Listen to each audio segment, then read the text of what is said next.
الفاتحة. بسم الله الرحمن الرحيم. إياك نعبد وإياك نستعين اهدنا الصراط المستقيم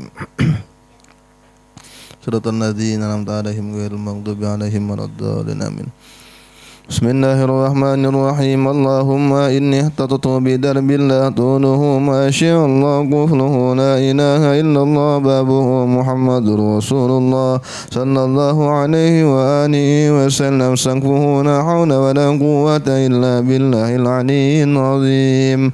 أحاط بنا من بسم الله الرحمن الرحيم. الحمد لله رب العالمين الرحمن الرحيم مالك يوم الدين. إياك نعبد وإياك نستعين اهدنا الصراط المستقيم صراط الذين أنعمت عليهم غير المغضوب عليهم ولا الضالين آمين.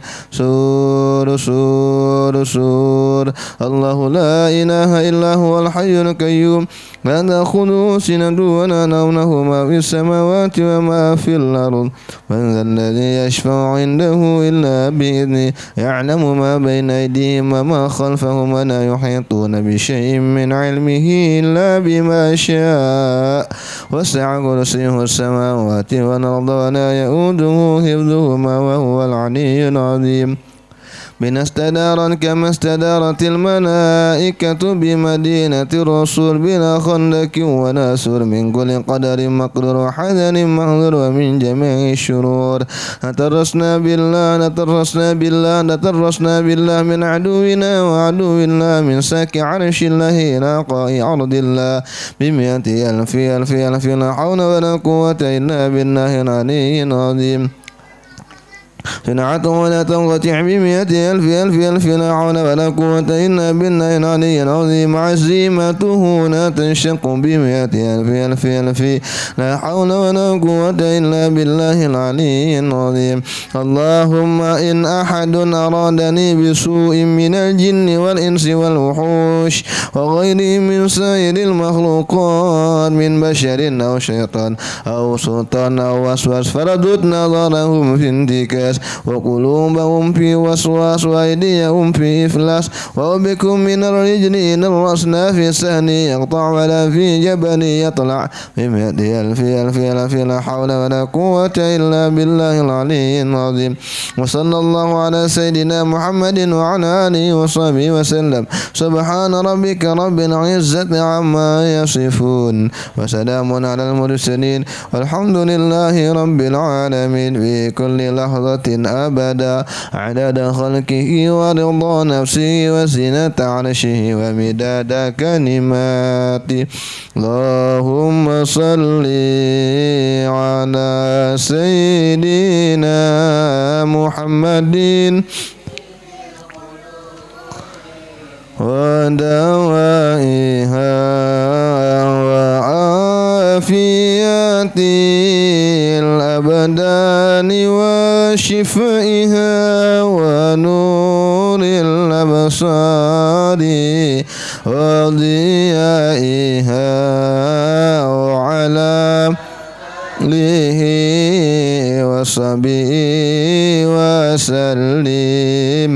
اللهم صل على سيدنا محمد طب القلوب دوائها وعافية الأبدان وشفائها ونور الأبصار وضيائها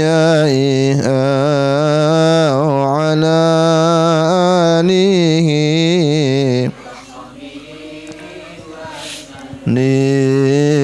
اللهم صل على سيدنا محمد طب القلوب ودوائها وعافية الأبدان وشفائها ونور الأبصار وضيائها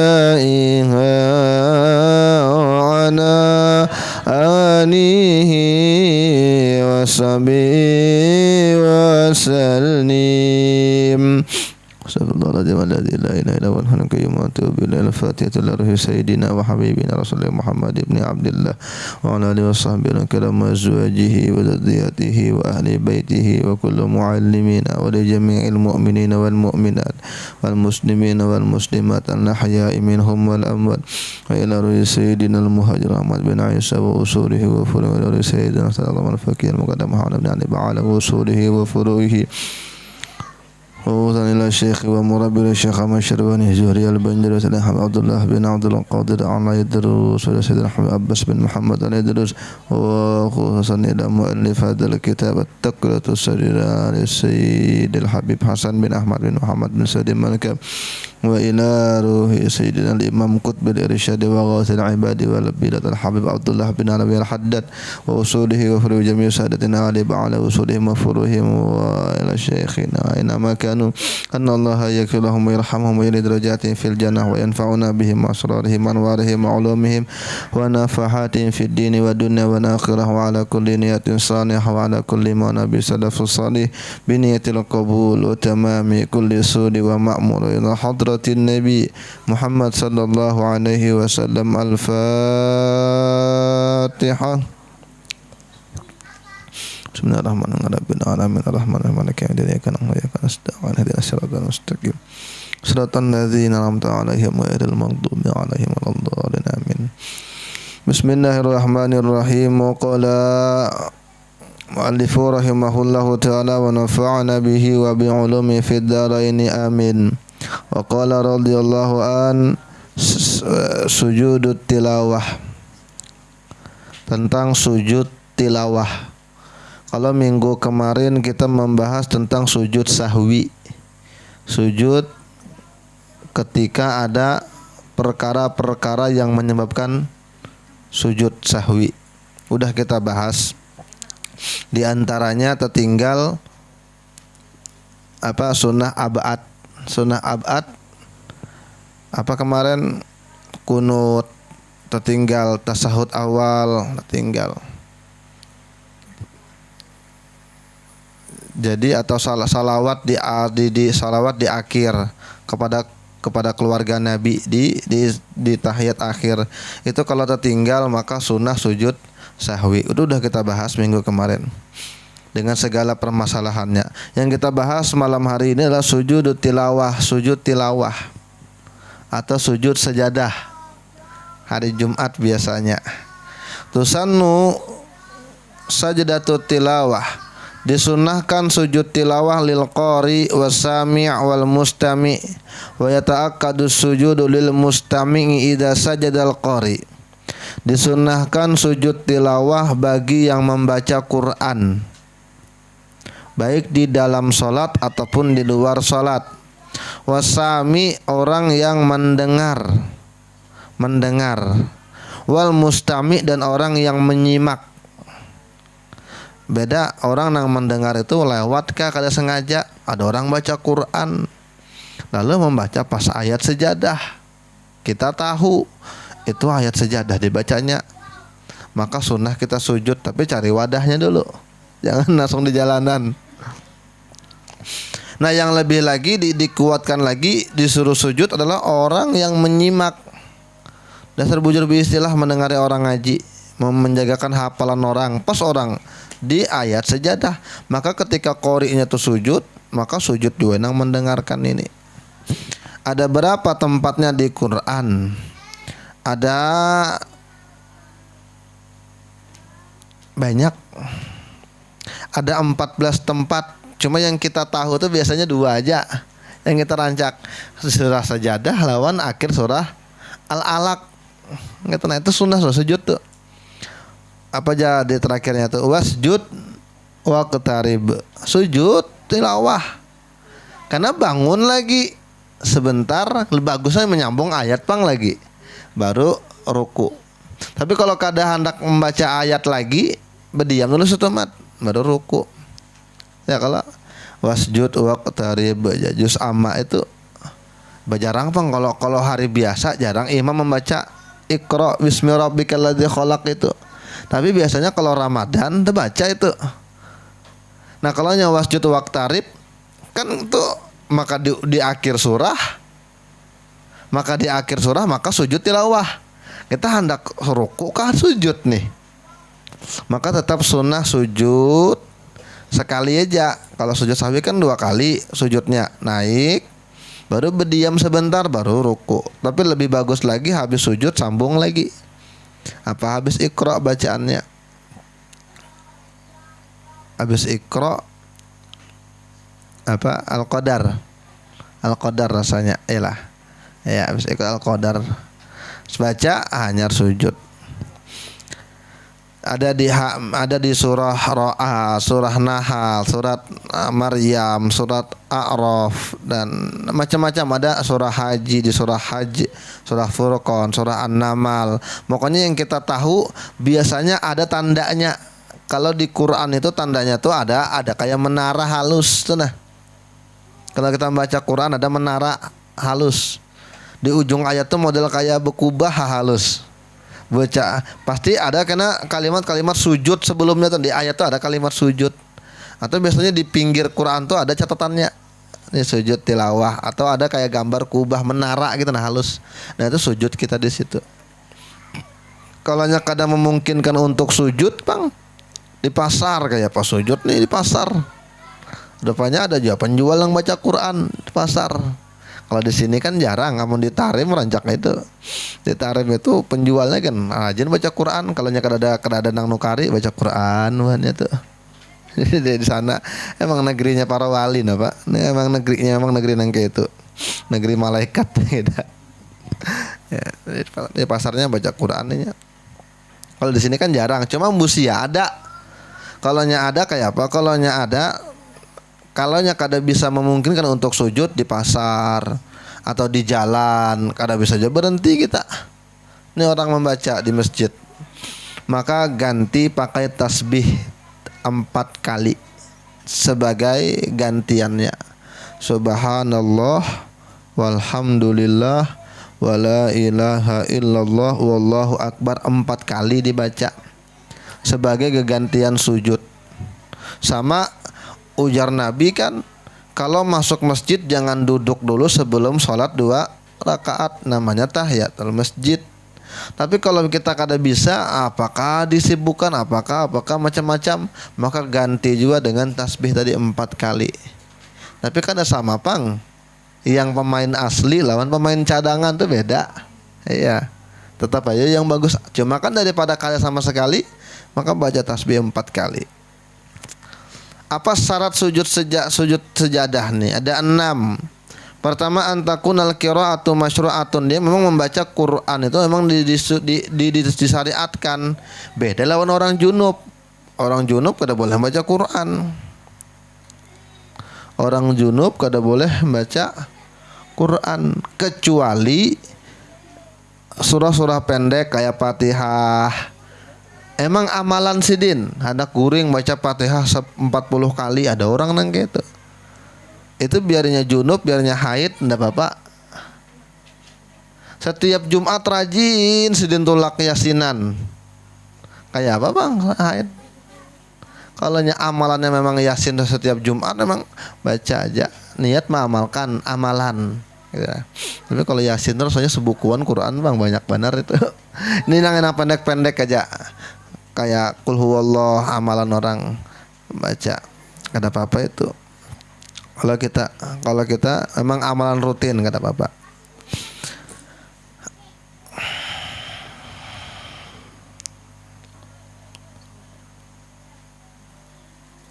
Kemudian lagi syaratnya antakunal qiraatu maksudah. Bujur-bujur memang niat membaca. Kalau nya tidur, sakran, mabuk, sahih, lupa, kada sunnah. Rupanya guring, meigau baca Quran. Meigau, mimpi tidur, ngigau baca Quran. Maka ketikanya membaca sujud sejadah, kada sunnah hanya sujud. Kita yang mendengar pun kada, karena inya kada sadar. Adakah orang nang itu? Ada. Ada sejauh-jauh, itu guru fatur itu nah kawan ulun itu, kawan itu di pondok. iparnya guru Jaini itu nah, ada kalau guru Fatur Rahman itu guring migau Quran baca membaca juz amma nang mereka tuan rumah ya. Ini ada bahari di pinggir pondok itu orang baik kita naluan pondok jadi rancak santri ke situ rancak guring di situ guru Fatur itu pakai salawan nulun Fatur itu aja ulah kan dikira bahari ulah enggak agar artinya Fathullah itu bukan Fatur Rahman diganti di Hadrat Maut guring migau Quran tapi kadang-kadang sedikit orang nang itu banyak orang nang kayak itu orang nambah hafal Quran tuh rancak nang kayak itu migau baca Quran bisa kita aja bang aneh rasanya deh orang migau baca Quran tapi kalau orang di padang Quran maka ada aneh itu banyak itu.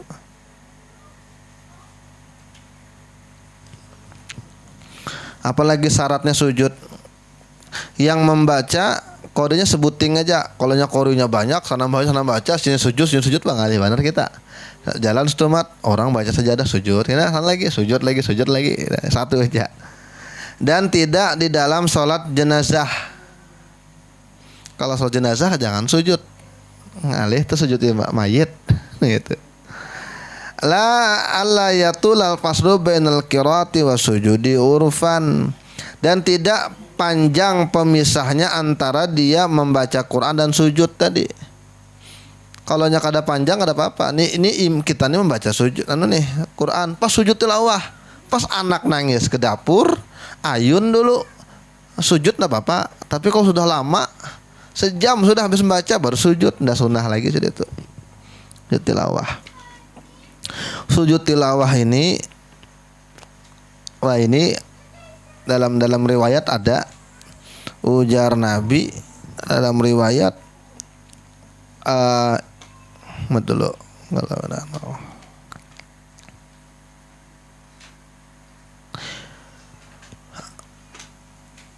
kalaunya anak Adam ini kan Nabi mengesahkan tentang iblis apabila anak Adam manusia ini kita nih membaca Quran ayat sejadah maka sujud i'tazala syaitanu yabki maka iblis itu tersungkur dan menangisnya iblis itu orang tuh sujud tilawah sama kayak subuh Jumat tuh sujud kita iblis tuh menangis melihat itu dia kita lumpuh langsung tiba-tiba ambruk gitu nah kan i'tazala itu ambruk ujung-ujung langsung rebah langsung nangis apa enggak ya apa orang ambruk menangis ada orang kematian gitu kayak apa langsung rebah kenapa apa aja iblis ya wailah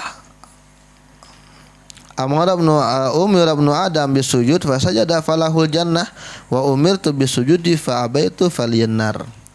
Anak Adam ini untung benar. Dia disuruh sujud sedangkan aku disuruh sujud kada mau. Inya sujud surga. Aku disuruh sujud enggak mau neraka ya aku. Di situ penyesalannya kayak Pak. Jadi setiap iblis setan tuh melihat orang itu sujud, inya penyesalannya di situ bujur-bujur dalam. Karena inya kan awal mulanya kada mau sujud. Kan kata Allah Taala, wa idqulna lil malaikatis judu li adama fasajadu illa iblis. Ketika malaikat disuruh sujud dengan Adam, sujud dengan Adam, bukan sujud dengan manusia, Bang. Tapi ini perintah Tuhan, gitu dah. Dan sujud di situ kata tafsir adalah sujud untuk penghormatan, bukan sujud untuk penghambaan, bukan. Jadi boleh aja kah hormat dengan bendera, boleh aja. Tidak kada menyembah juga, kan hormat. Nah, malaikat iblis disuruh sujud dengan Nabi Adam, tapi bukan sujud ibadah, bukan sujud menyembah, tapi sujud penghormatan. Sujud malaikat illa iblis kecuali iblis. Di situ awal mula terkutuknya iblis itu. Makanya ketika iblis itu melihat anak Adam tuh sujud, nangisnya. Itu penyesalannya di situ. Gara-gara sombong aja, Pang. Apa sih kita apa jabasannya nih? Sombong, Pang. Iya diciptakan dari tanah kok dari api, harat aku lagi. Nang gitu nah. Gengsi aja kitanya. Gengsi itu gengsi itu nama lain dari sombong aja, Bang. Gengsi Anda ke situ malas. Kenapa malas itu ini juga aja malas ke situ gengsi.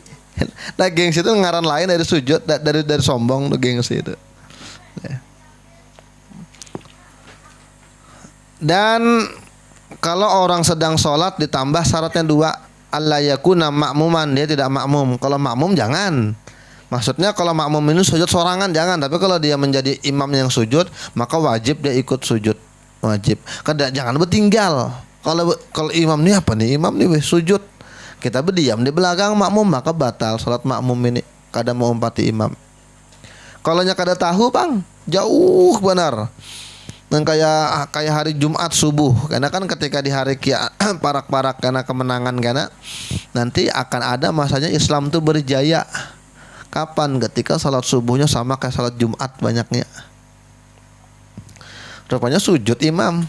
Ini makmum ini belakang gak ada tahu. Pas mau sujud juga tengah jalan dah imam naik, Allahu Akbar. Maka jangan sujud umpat naik juga. Gitu nah. Yang kedua, kalau yang lagi sembahyang tambahannya adalah dia tidak berniat sujud saja dengan satu ayat. Istilah aja. Kenapa sembahyang membaca satu ayat dan ayat sejadah bersengaja tidak boleh. Lah. Ada berapa rukun sujud tilawah? Rukun ini artinya yang harus ada di dalam perbuatan. Kalau syarat itu yang ada di luar perbuatan. Itu bedanya rukun dengan syarat. Kan dalam ibadah itu selalu ada syarat dan rukun, tuh selalu ada syarat dan rukun. Apa maksudnya? Syarat itu dan rukun itu menentukan sah tidak sahnya ibadah. Iya, syarat dan rukun. Kalau syaratnya kada terpenuhi, kada sah ibadahnya. Kalau rukunnya tidak terpenuhi, tidak sah ibadahnya. Tapi apa beda keduanya? Kalau syarat itu harus ada sebelum menggawi perbuatan ibadah itu. Tapi kalau rukun harus ada di dalam ibadahnya itu. Yang pertama itu niat. Jadi kayak apa? Sujud tilawah tuh niat. Kemudian ini kalau di luar sholat lah. Kalau dalam sholat ini tinggal langsung aja. Terus sebenarnya niat langsung aja mau umpati Nabi. Niatnya ketika sujud, kenapa sujud? Mau umpati Nabi. Nabi sujud ketika ketemu dengan ayat sejadah. Kan ini kalau di luar sholat niat takbiratul ihram, tapi biimba ini niat dan takbiratul ihram sama-sama dikerjakan. Kemudian sujud, kemudian tumakninah dalam sujud, tenang dulu, jangan kayak dipatok ayam lakas set gitu. Kemudian duduknya duduk biasa anak-anak barang aja duduknya, yang penting duduk. Cuma yang bagus itu tahiyat awal itu bagus, tahiyat awal. Kemudian salam dan tertib. Jadi mencari wadah takbir. Boleh gak duduk? Boleh aja duduk. Tapi bagus berdiri bang. Baca Quran berdiri dulu, mencari kiblat. Baru. Bagaimana bacaan sujud tilawah? Di sini versinya Allahumma ktub li biha indaka ajra wa ja'alha li indaka zukhra wa dha'ani biha wizra waqbalha kama qabiltaha min abdika Daud. Ya Allah, tulislah bagiku dengan sujud ini sebagai pahala di sisimu, dan jadikanlah sujudku ini di sisimu adalah simpanan untuk di akhirat nanti, dan lepaskanlah dosa-dosaku dengan sebab sujudku ini, dan terimalah sujudku ini sebagaimana engkau menerima sujudnya Nabi Daud. Tapi kalau kita baca biasanya sajada wajhiya lilladzi khalaqahu wa sawwara wa syaqqa sam'ahu wa basarahu bihaulihi wa quwwati fatabarakallahu ahsanul khaliqin. Itu boleh juga. Ulun mungkin itu membaca biasanya. Karena hafal itu ini kada hafal ulun yang ini. Allahumma maktub li biha indaka ajra waj'al hali indaka zukhra wa dha'ani biha wizra wa qabbalha kama qabiltaha min abdika Daud. Sekarang pertanyaannya, kayak apa kalau mendengar kaset Quran? Kaset sujudkah? Kada kah kita? Kaset atau radio? Kalau sekarang MP3, Jadi kayak apa sujud kan lah kita. Kata ulama, kalau memang dia mubasyarah, ternyata memang di mikrofon tapi suaranya langsung nih, udah orang mengaji, bukan siaran ulang, bukan rekaman tapi memang langsung. Di masjid orang baca Quran, nah kayak tadarus biasanya buhan pian malam tarawih, habis tarawih tadarus baca pakai mic. Kita di samping masjid rumah mendengar, maka sunnah sujud walaupun hanya lewat dengan mic dan salon aja kita mendengar. Jauh dari sana di gang karet mendengar. Jadi Quran nih baca Pak Imam nih baca sejadah sujud kita sunnah. Tapi kalau kaset ulangan aja itu kada sunnah. Apalagi burung mengaji ada aja. Burung beo sana. Dan sunnah bagi imam untuk mengakhirkan sujud di dalam sholat yang berdiam, yang sunyi. Kalau zuhur, asar kan kada nyaring, karena bingung orang apa sujud. Nah itu sunnah diakhirkan setelah salam baru sujud. Kemudian sujud syukur. Nah ini sujud syukur nih penting juga nih. Ini orang banyak sujudnya sembarangan. Karena di TV dapat rumahannya langsung sujud. Kada tahu menghadap kemana, kada tahu sudah buudu kah kada, kada di sujudnya di mana. Ini ada aturannya.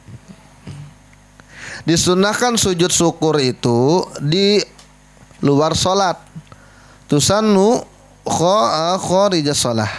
Disunahkan di luar sholat. Wala yajuzu ayasjudaha dakhilas sholah.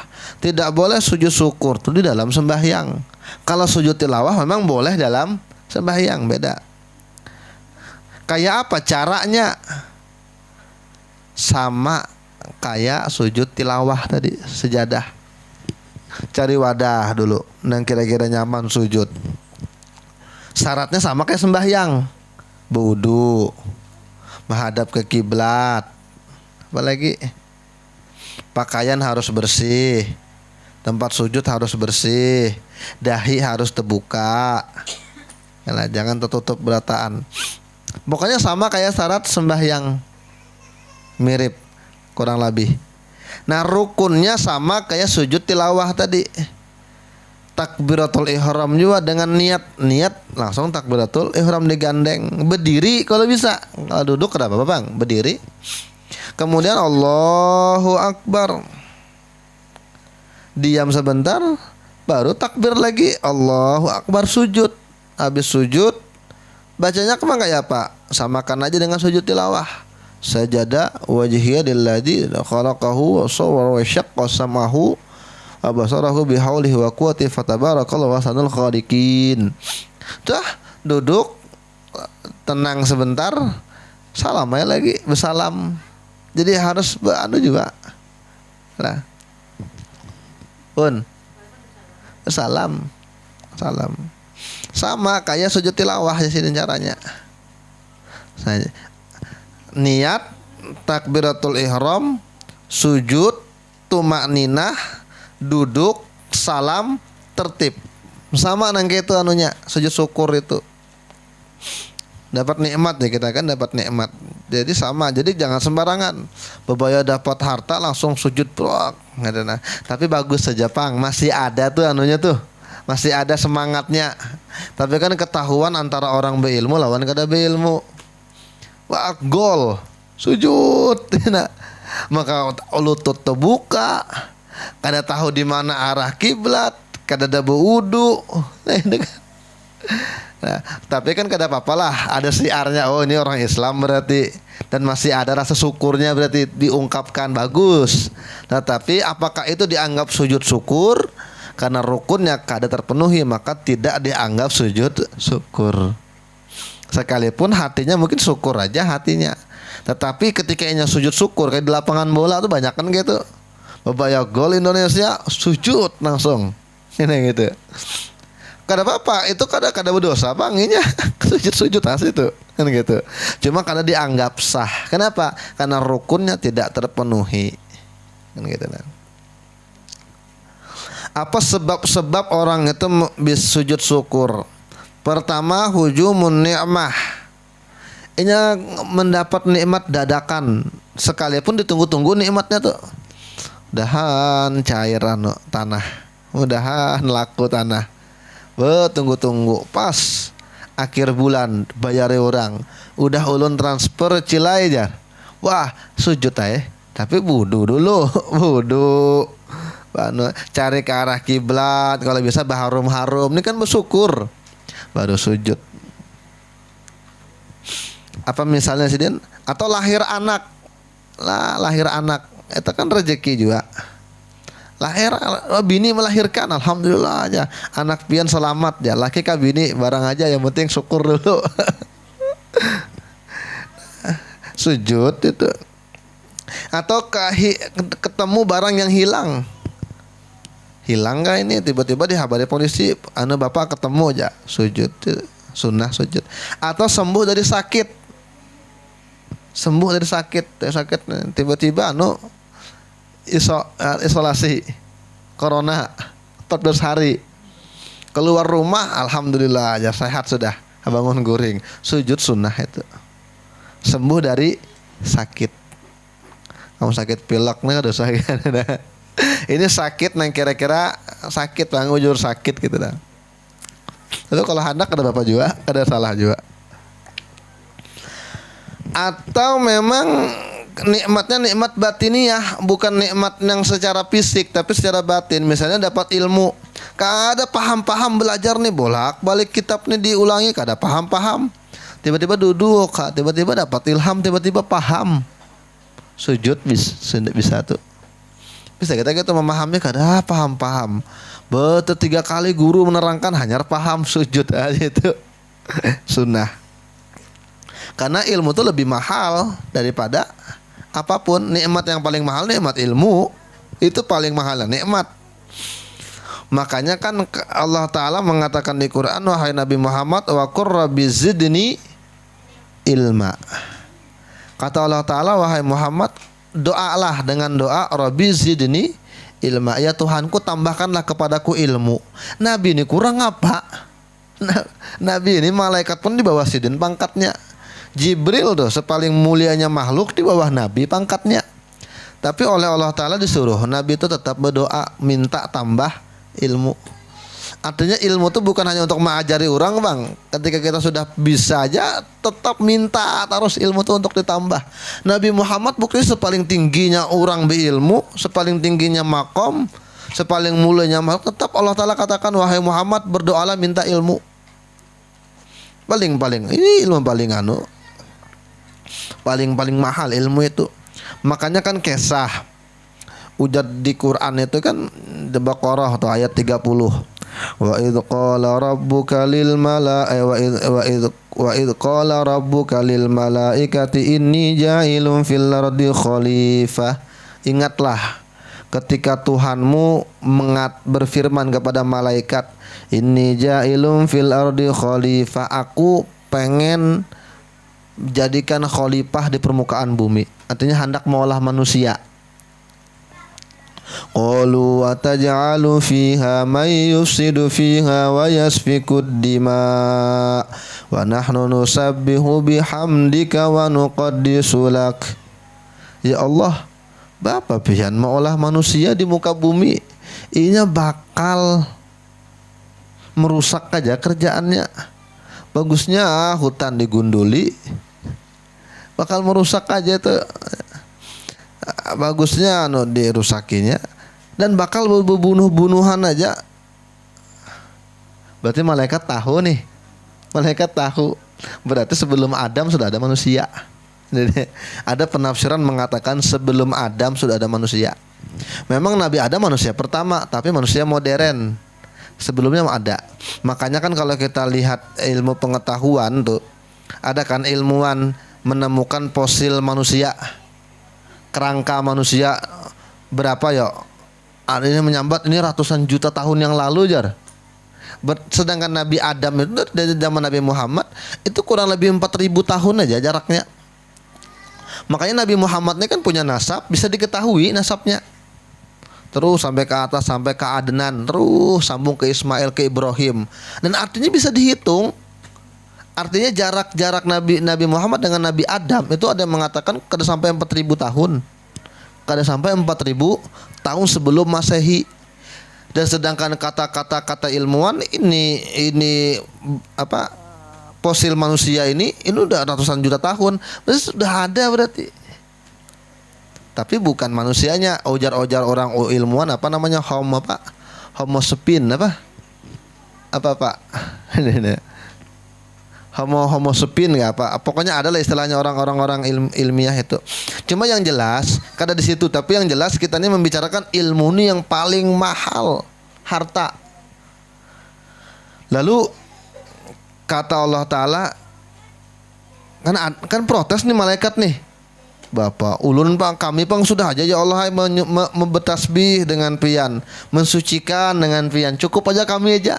Kata Allah Ta'ala, inni a'lamu ma la ta'lamun, aku mengetahui apa yang kalian tidak ketahui. Inni a'lamu ma la ta'lamun wa 'allama Adamal asma'a kullaha summa 'aradahum 'alal malaika faqala ambi'uni bi asma'i haula'i in kuntum shadiqin. Lalu Nabi Adam ini setelah diciptakan Adam, lalu Allah ajarinya ngaran-ngaran. Ujar ahli tafsir itu ngaran-ngaran benda, tapi ujar ulama sufi, ujar ulama tasawuf bukan nama benda. Kada terlalu urgen, kada terlalu penting mengajarin benda-benda, tapi itu nama Asmaul Husna. Jadi yang pertama kali diajari Asmaul Husna oleh Allah Nabi Adam. Wa 'allama Adamal asma'a kullaha, semuanya. Kemudian Adam ini dipamerkan oleh Allah di hadapan malaikat. Nah, ini ciptaanku yang hanyar, ngarannya Adam. Malaikat, ini kan sudah kuberitahu nih Adam nih ngaran-ngaran ilmu nih. Coba Pang Bu Hanikam sampaikan dengan aku apa ilmunya. Lalu kata malaikat, qalu subhanaka la ilma lana illa ma 'allamtana innaka antal alimul hakim. Ya Allah, kami ini kada bisa ilmu kecuali apa yang pian ajarkan. Kami kada tahu ilmu apa Adam itu. Karena yang pian ngajarkan Adam itu ilmu tentang Asmaul Husna, nama-nama, kami kada diajarkan, kami kada tahu. Lalu kata Allah Ta'ala, Adam, faqulna ya Adamu ambi'um bi asma'ihim. Adam, kasih tahu malaikat itu, kasih tahu ilmu yang kau ajarkan dengan kamu. Artinya kata Imam Suyuti, seandainya ada sesuatu yang lebih berharga daripada ilmu, itu yang dipamerkan kepada malaikat. Ini kan Allah ini kan berbangga nih kisahnya, ada ciptaan sidin yang hanya dan cerdas manusia Adam. Tapi yang dipamerkan dari Adam bukan rupanya, bukan hartanya, bukan jabatannya, tapi yang dipamerkan oleh Adam di hadapan malaikat. Allah menunjukkan nih Adam kemuliaannya apa? Kemuliaannya ini bisa ilmu. Jadi seandainya ada yang lebih mulia dari ilmu, maka itu yang dipamerkan. Tapi Allah memamerkan dari sisi Adam adalah ilmunya. Kan gitu. Makanya kekayaan hakiki, kekayaan ilmu. Makanya sunnah juga dapat ilmu, sujud syukur. Yang kita kada paham, tiba-tiba paham. Ada memang masanya kita nang itu udah tuhuk belajar, ada paham-paham, tiba-tiba ada waktunya kita paham. Tiba-tiba tuh bisa nang itu. Makanya di antara caranya kalau pian membaca kah atau belajar kah atau pian pengajian kah kada paham, pian ulangi lagi pahamnya sa. Ya, ulun kan bisa neng itu membaca kada paham, baca lagi kada paham, ulangi lagi sampai 3 kali, karena isuk-isuknya baca lagi terkadang timbul pemahaman yang pas gitu nah. Itu nikmat. Apalagi indifa'un nikmah, sunnah juga sujud syukur itu ketika tertolak dari bencana yang diarah tidak disangka-sangka, seperti kanajatin min hadmin au gharakin, sepertinya selamat dari reruntuhan. Tiba-tiba gempa bumi. Nah, itu bila di sini kan jarang, namun di Jawa hampir rancak aja, apalagi di Jogja sempat gempa itu. Pas gempa besar runtuh kita selamat, maka sunnah sujud syukur. Artinya kita ini disangka-sangka hidup. Apalagi misalnya ada orang yang berjalan bawa mobil, semua mati, situ selamat sorangan. Itu sunnah benar, sujud syukur itu sunnah disunahkan tuh. Nya ada memang gitu. Kayak abahnya kawan ulun nih, dari sini ke Banjar ke Balikpapan. Terbalik mobil ini semua mati, kecuali abahnya hidup masih. Itu ketika itu sunnah sujud syukur di tetang, apalagi sehat-sehat aja. Sunnah benar. Kecuali garing patah nauzubillah, ya enggak apa-apa, diganti dengan zikir subhanallah walhamdulillah wala ilaha illallah wallahu akbar. Tutup yang keempat kalinya wala haula wala quwata illa billahil aliyil azim. Itu jadi pengganti lah. Itu diingat zikir yang 4 tadi itu pengganti sujud tilawah, pengganti sujud syukur, pengganti tahiyatul masjid. Kadang ada aja orang tuh masih kada pede. Orang sudah acara maulidan di masjid rame sudah, kita hanya datang amun sembahyang sorangan rasa dilihati orang. Maka bacalah, daripada kada sembahyang baca tasbih 4 kali penggantinya. Kemudian apa lagi yang disunahkan sujud syukur? Ru'yatu fasik, melihat orang fasik. Orang berminum minuman, kita melihat, kita dijaga oleh Allah kada terminum, sujud kita sebagai bentuk syukur penjagaan Allah Ta'ala pada kita. Nah, orang bertawuran, berkelahian, berkeroyokan, kita kada umpat di situ, sujud sunnah sujud kita. Kalau memang pasiknya itu kata ulama, kalau ini perbuatan pasiknya itu nampak, maka tampakkan di hadapannya syukurnya. Orang ini terang-terangan berbuat kejahatan di tengah umum, merampok lah ini, apakah memukuli anak orang kah di tengah jalan, sujud aja paraknya biar ini tersindir gitu. Nah, artinya aku ini salah berarti sunnah. Tapi kalau nya kada terang-terangan, jangan terang-terangan juga, sunnah kan, selama tidak terjadi fitnah. Kalau yang takut terjadi fitnah bakal kita dihantamnya, jangan gitu. Ru'yatul mubtala. Nah, ini penting juga. Melihat orang yang ditimpa penyakit, tapi penyakitnya itu penyakit yang keras. Aja di sini macam-macam hilang akalnya. Melihat orang gila, tapi hanyar daripada gila, maka sunnah kita sujud syukur. Bagala tuli lah orang itu, macam-macam.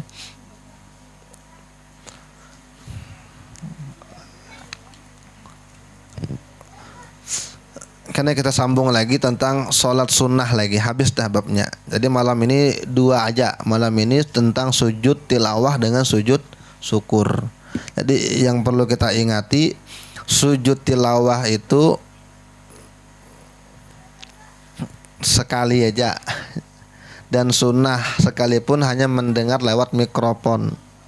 Kemudian rukun-rukunnya kalau di luar sholat, apa tadi rukun-rukunnya? Bertakbiratul ihram, bagus menghadap kiblat, berwudu, berbaju yang suci, ini baru bertakbir sambil berniat, niat sujud tilawah. Habis itu sujud sambil takbirnya Allahu Akbar, duduk salam. Sujud syukur kayak itu juga sama, sujud syukur. Al-Fatihah. Bismillahirrahmanirrahim. Rabbil alamin arrahmanir rahim maliki yaumiddin iyyaka na'budu wa iyyaka nasta'in ihdinas siratal mustaqim siratal ladzina an'amta 'alaihim ghairil maghdubi 'alaihim waladdallin amin. Insyaallah minggu dudi kita sekaligus bahaul guru bangil. Minggu dudi insyaallah. Lihat karena kalau memang ada guru karena datang ke sini, siapakah kena ulun panggil misalnya ada, karena ada besaruan kan misalnya, kalau kita aja lihatkan dulu. Tapi yang jelas minggu dulu insyaallah kita bahaul. Adakah guru atau kada? Padahal guru siapakah dipanggil kan gitu nah. Kalau tapi kada pasti lagi. Tapi yang jelas kita bahaul, batahlil minggu dudi. Karena guru bangil meninggal dulu di bulan Safar. Di bulan Safar sudah kalau dan guru bangil itu memang erat dengan kita hubungannya. Kenapa? Karena ulun juga berguru lawan Abu Yasyarwani. Abu Yasyarwani itu murid kesayangan juga dari guru bangil. Guru Syarwani itu banyak sih, bisi guru ratusan. Di Irak ada, di Sudan ada, di Maroko ada, di Mesir ada, di Yaman ada. Kita keliling. Di Mekah, Madinah, sudah pokoknya udah keliling dunia sih Din. Abu Syarwani itu.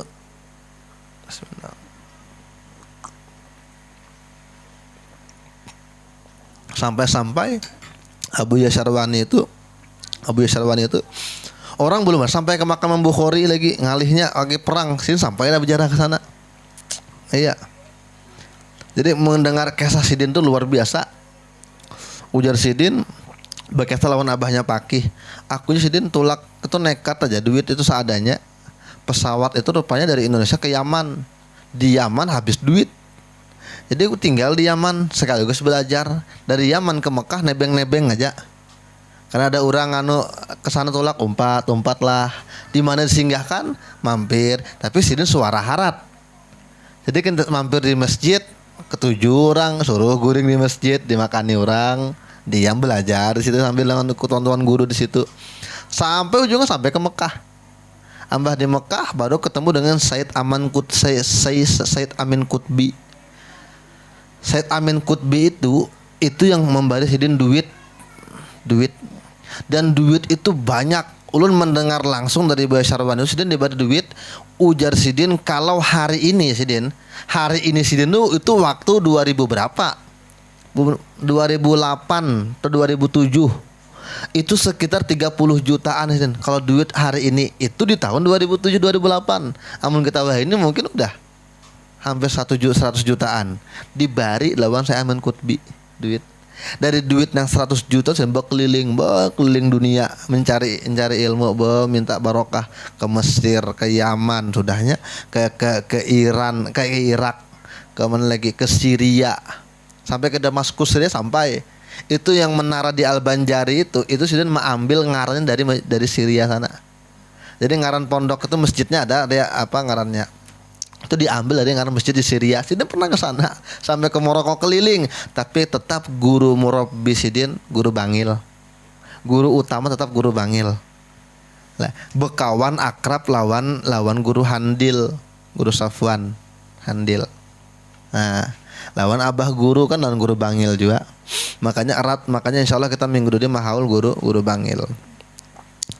Kata Imam Abdullah Al-Haddad, bismillahirrahmanirrahim, wa qala al-Imam Abdullah bin Alawi Al-Haddad rahimahullahu taala wa nafa'ana bihi wa bi ulumi fid dharaini amin. Man afrata fi hubbi syahwatin min syahawatid dunya al-mubahah waqa'a la mahalata fi mujibin nari awil ar. Siapa yang terlalu berlebihan mencintai syahwat daripada syahwat dunia yang boleh, bukan yang haram, boleh. Kita bisi rumah boleh aja, kada haramnya. Bisi mobil, bisi motor boleh aja. Bisi baju boleh aja, duit kita seorang, asal jangan cuntan aja. Tapi kalau terlalu berlebih-lebihan mencintai yang boleh, itu waqa'a, akan terjatuh dia. Mahalata, kepada tempat yang fi mujibin nar, yang mewajibkan dia atau menjadi sebab masuk ke dalam api neraka awil ar, atau kepada ar itu aib.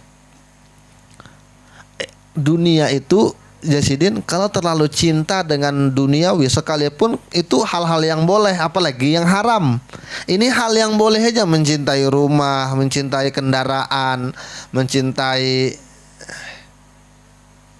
barang baju kah, HP kah, apapun yang halal dicintai terlalu berlebihan, maka dikhawatirkan pun akan terjatuh kepada hal-hal yang menyebabkan dia masuk dalam neraka, apalagi yang sudah haram berdahulu.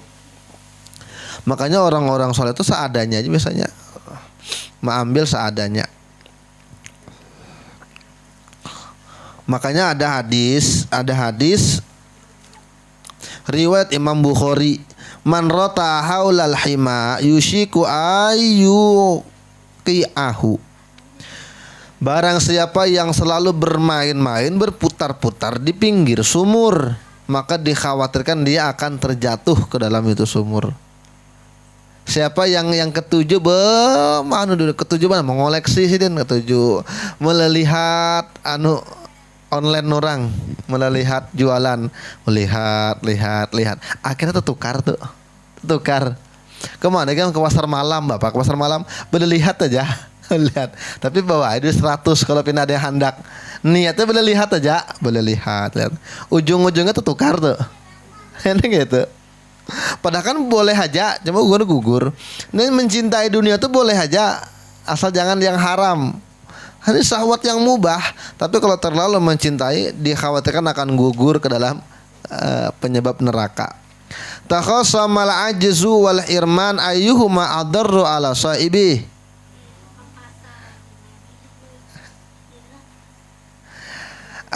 Ujar Sidin, kelemahan dan ketertegahan.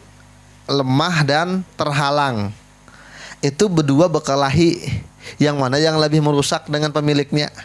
Kita ini punya kita ini kan jasad ada jasad ada ruh, ada jasmani ada ruhani, jiwa ada raga. Nah, kalaunya bekelahi jiwa kita nih antara malas lawan tidak ada keberhasilan. Bekelahi yang mana lebih berbahaya bagi kita, maka watarafa'a ilal akli, maka berdua tadi menyelesaikan kasusnya pada akal. Lalu akal yang memberikan keputusan. Faqada bainahuma, maka akal memutuskan bagi keduanya annal ajaza aslun, bahwasanya malas itu adalah asal, wal hirman tu far'uhu, ketidakberhasilan itu cabangnya. Artinya arti titik sampai sini aja. Artinya kita ini terkadang berusaha aja, Bang. Kita ini hendak aja, Bang, sugih gitu. Banyak aja orang hendak sugih begawi. Tapi kenapa kada sugih-sugih? Lalu berpikir-pikir, kenapa aku nih kada sugih? Memang bukan rezekinya. Ujar dari hati lagi, kada ikam pang malas. Orang bangun pagi ikam bangun landung. Orang begawi kuat ikam sama santai. Jadi yang mana yang menang nih? Maka ujar akal, malas itu adalah pangkal dari ketidakberhasilan. Jadi sama kita ini belajar sama ya, bakal lawan kawan dia sama-sama sekolah bahari. Kenapa kawan tuh alim benar? Kita karena hati kita ini berkata tuh, dasar otaknya pintar.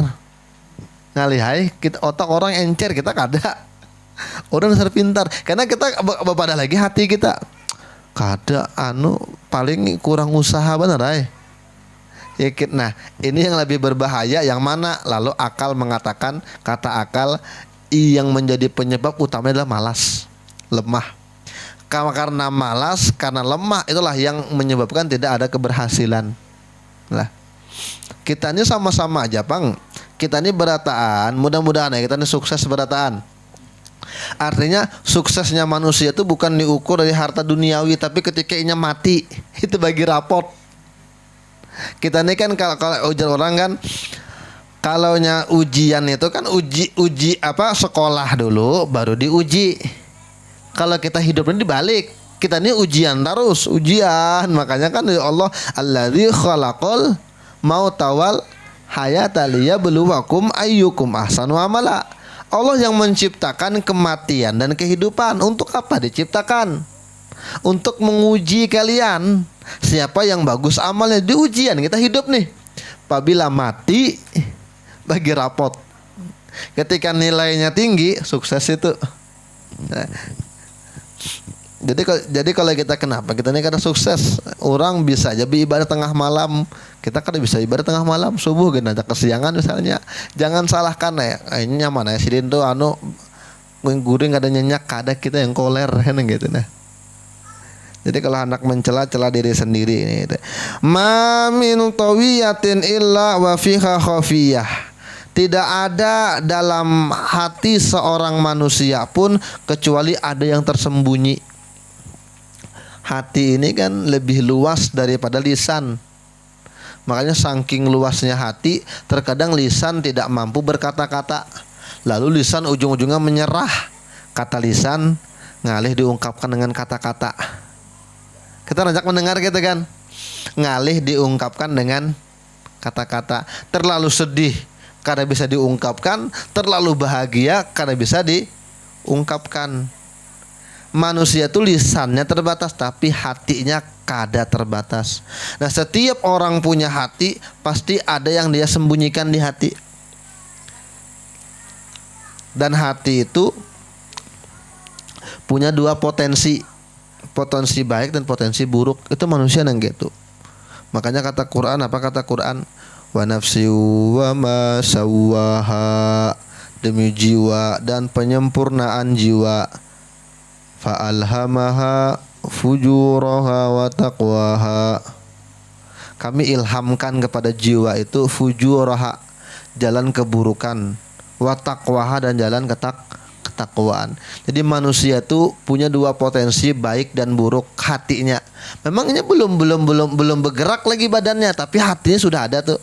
Hatinya baik atau buruk, punya potensi masing-masing. Tapi kita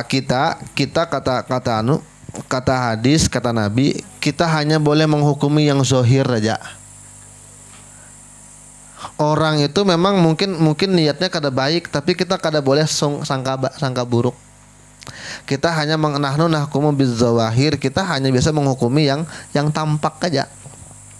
Makanya kan ketika ada sahabat ini berjalan ke daerah mana patroli, ini kayak tentara yang gitu kan, rupanya tetamu dengan orang, lalu diserang balik, larian ini musuh ini, tertinggal satu orang lagi, musuh ini dihantam sidin.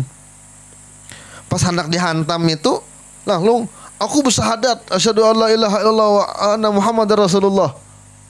Sahabat yang lain kada wani mukul karena sudah Islam. Yang sebutin tadi hantamnya, lalu ditimpasnya mati.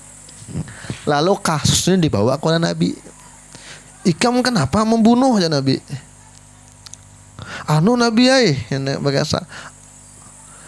Ini tuh pura-pura aja udah kepepet baru Islam. Kepaksa aja nah. Ya Nabi ditanya lagi, kenapa kamu bunuh? Jawabannya sama. Ini nyawa dusta aja itu, seandainya selamatnya karena bikin Islam, ini karena mau, kalau kada dibunuh jadi Islam. Kata Nabi, kenapa kamu bunuh? Kayak gitu. Jadi ujar sidin itu, aku pokoknya disarikin Nabi itu seakan-akan aku tuh bahayal, aku belum Islam lagi. Kena masuk Islamnya habis ini, hadir masuk Islam. Saking takutnya, ujar Nabi, ikam sudah belah kadadanya. Apa isi hatinya? Jadi ikam sampai bunuh dia lisannya. Makanya Islam itu hanya menghukumi dengan yang zahir kalau ada perkara. Kada boleh sampai ke nang suuzon tuh kada boleh. Makanya ujar ulama, kalau kita suuzon dengan orang, kita sangka buruk dengan orang, yang buruk tuh hati kita berarti. Kita nih sangka buruk orang itu nang kini ya. Sangka buruk, belum lagi suuzon. Maka kata ulama itu menjadi cermin kalau hati kotor masih. Karena orang beriman dengan orang beriman itu cermin, kan gitu. Al mu'min ma'al mu'min kal mar'ah. Orang beriman dengan orang beriman itu seperti cermin. Kalau kita sangka buruk, ini belum lagi begawi, kita sangka buruk, berarti hati kita yang buruk masih. Berarti kita ada penyakit hati masih gitu nah. Makanya orang-orang soleh kadang mau sangka buruk, kada mau sangka buruk, selalu sangka baik sampai ada kisah. Dengan maling pun sangka baik, padahal tahu di tengah malam masuk rumah. Tapi karena hati orang itu bersih, ini kan kayak teko juga. Kalau teko tuh isinya teh, kadang mungkin yang keluar tuh susu. Kalau isinya banyak susu, kadang mungkin air putih. Apapun isi hati keluar pasti itu. Orangnya terlalu baik benar.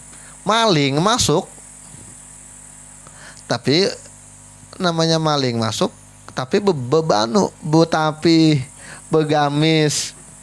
Juga ini jadi ragu ini maling kah ustadz kan nih.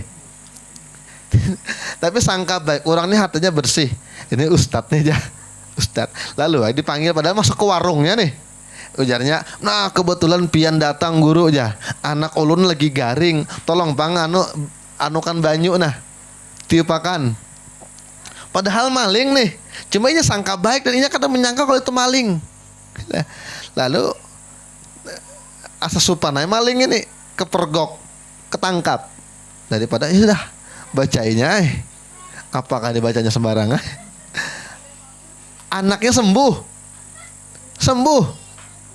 Kenapa? Karena sangka baiknya itu nah. Makanya terkadang kiai bisi keluarga, bisi bini, bisi anak nih kiai. Orang kalau minta banyu kabul. Kenapa? Kalau menawar anak-anak kada kabul-kabul.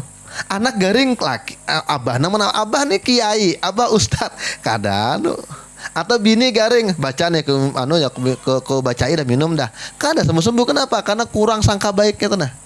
Karena menganggap biasa aja, laki juga aja. Jangan bergegayaan nih anak. Rasa jadi pandangan tuh kada hormat lagi. Tapi kalau orang luar rumah, ini dengan kiai kan hormat, rasa takzim, rasa hormat, mana hati. Itu nang mengolah banyu itu tambah barokah. Gitu nah.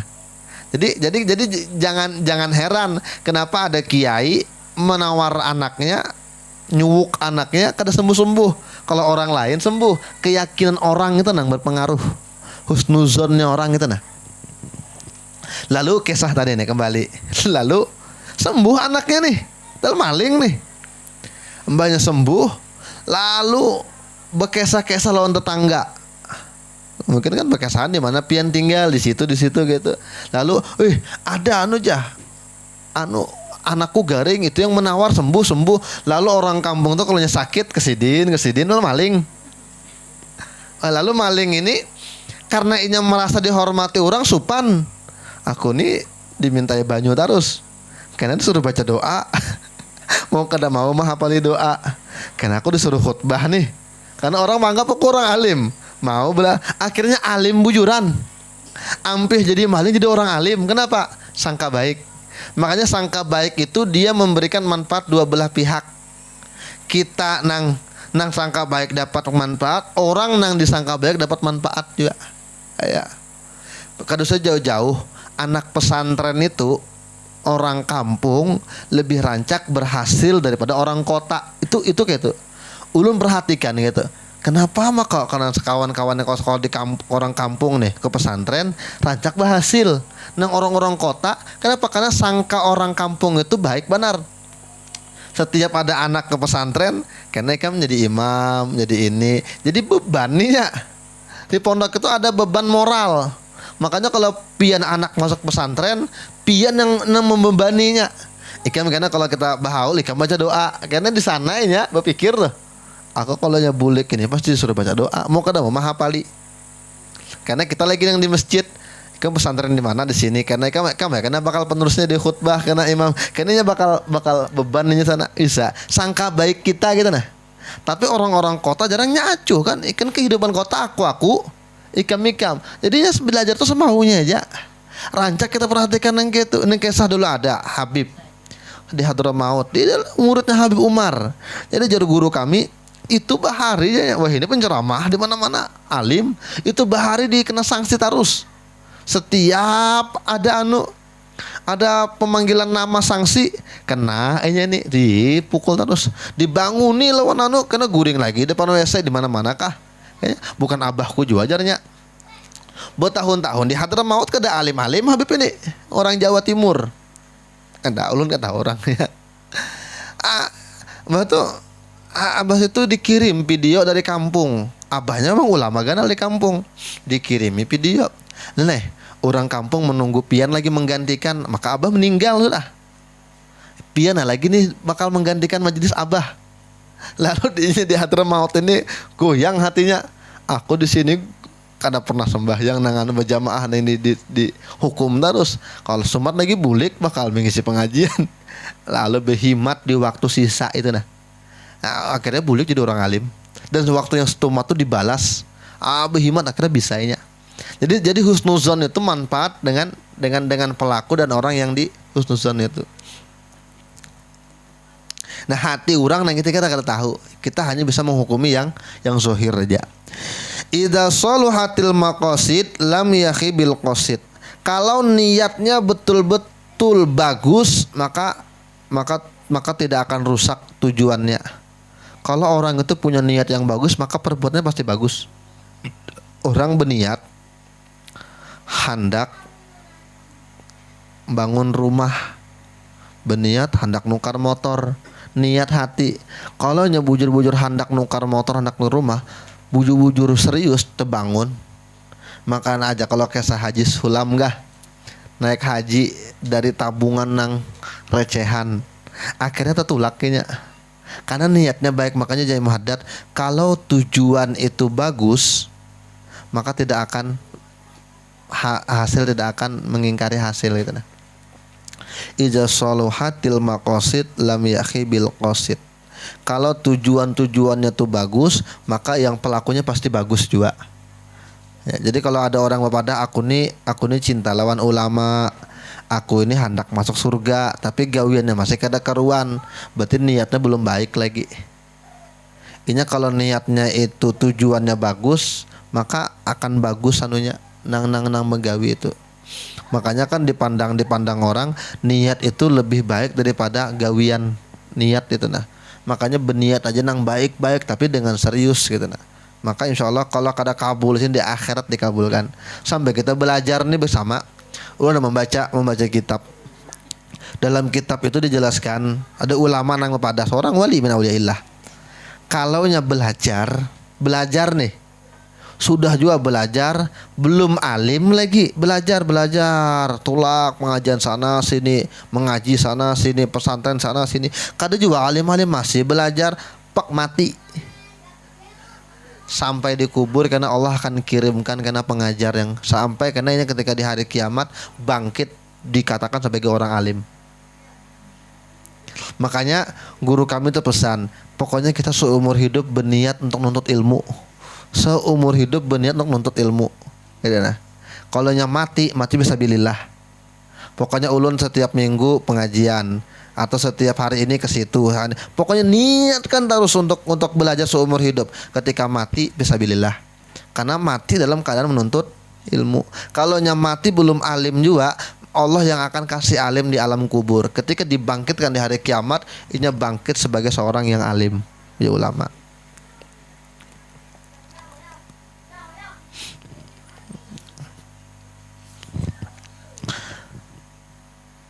Allah ta'ala alam bisawab. Nih aja dulu. Mudah-mudahan manfaat dunia akhirat. Mudah-mudahan Allah ampuni dosa-dosa kita, Allah tutup aib kekurangan kita, Allah kabulkan hajat kita, Allah sembuhkan yang sakit di antara kita, baik sakit zahir badannya atau sakit batin hatinya. Mudah-mudahan diberikan kemudahan dalam segala urusan. Mudah-mudahan kita wafat semua dalam keadaan husnul khatimah. Amin ya rabbal alamin. Ada hadhihi niyah wa ala kulli ma nabi sallallahu alaihi al-Fatihah. Bismillahirrahmanirrahim. Alhamdulillahirabbil alamin. Ar-Rahmanir Rahim. Maliki yaumiddin. Iyyaka na'budu wa iyyaka nasta'in. Ihdinas siratal mustaqim. Siratal ladzina an'amta 'alaihim ghairil maghdubi 'alaihim waladdallin. Amin ya Allah arhamar rahimin. Ya rabbil alamin. Wassalatu wassalamu ala asyrafil anbiya'i wal mursalin sayyidina wa maulana Muhammadin wa ala alihi wa sahbihi wa barik wa sallim ajma'in. Allahumma faqihna fid din wa 'allimna ta'wil waj'alna min ahlil ilmi wal amal waj'alna min ibadika shalihin. Ya Fatah ya Alim iftah alaina futuha wal munuha wa rusuha bil ilmi wal yaqin wa anta khairul fatihin. Allahumma astur uyuba muallimina wa la tudhib barakata ulumihim anna. Rabbana atina fid dunya hasanah wa fil akhirati hasanatan wa qina adzabannar. Wa sallallahu ala sayidina Muhammadin wa ala alihi wa sahbihi wasallam. Alhamdulillahi rabbil alamin. Subhanakallahumma wa bihamdika asyhadu an la ilaha illa anta astaghfiruka wa atubu ilaik. Taqabbalallahu minkum.